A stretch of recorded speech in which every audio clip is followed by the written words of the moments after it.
I'm just going to sing Laodicea, and I want you to just freestyle. Oh boy. Okay.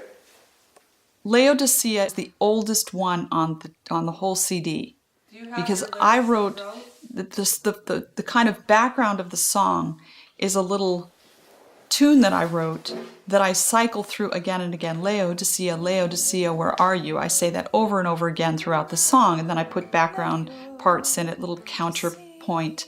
And I wrote that tune more than 35 years ago, and it had just been rattling around in my brain all that time, and I'd never found a use for it. Well, now I found a use for it. And I produced this kind of soundscape, and then I wanted to have Lee do some spoken parts at different points in the song.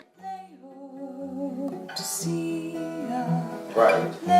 Thus says the faithful true witness, the way, the true life. Know the words, they are not right. You think, yeah, wait, no.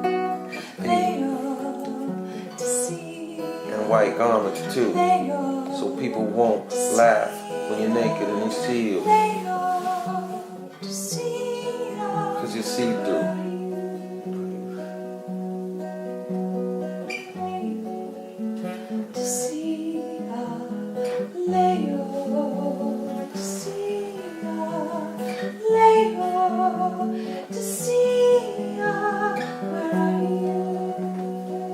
I just don't think I can do this right now. You're just too tired, huh? Yeah. I think I can do it right now.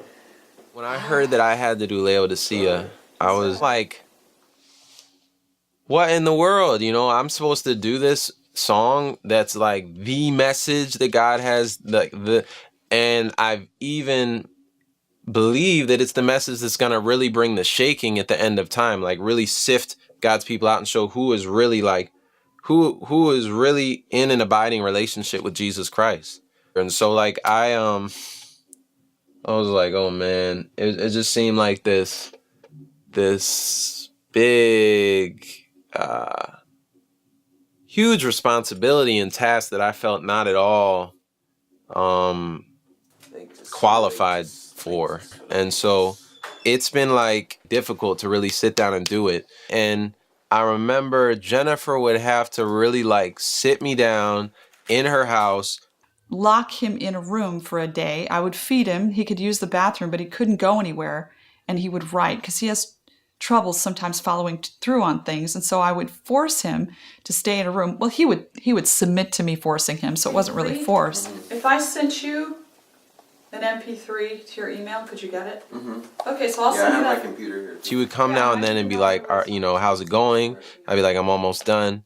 And, you know, once I get started, once I really get the vision, it's like, you know, I'm in it. But before then, a lot of like, it can be hard to kind of get the gears moving again because, you know, I don't know, like, I guess it's a little complicated. You just said I look crazy, and then she said you look good. Like, since when do crazy people look good? Like, It's a good look.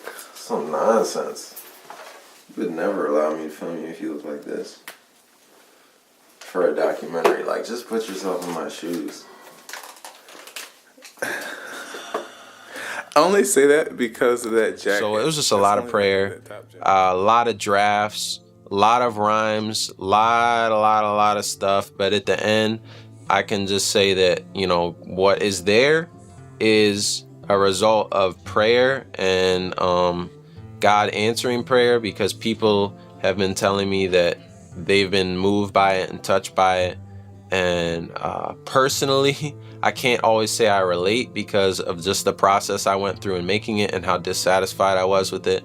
But for that reason, I know that it was something that God did, because it's not like I can take any credit for it or say, you know, yeah, that was me, because if it was up to me, the song would have gotten done, most likely.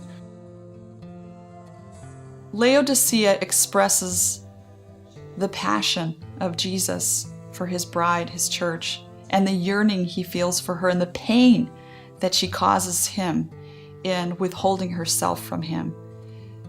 You know, if there's one thing I've learned from the book of Revelation that I never saw before, it's that the primary battle, the foundational battle, there are really two battles. One is the war of good and evil, the great controversy, the cosmic conflict.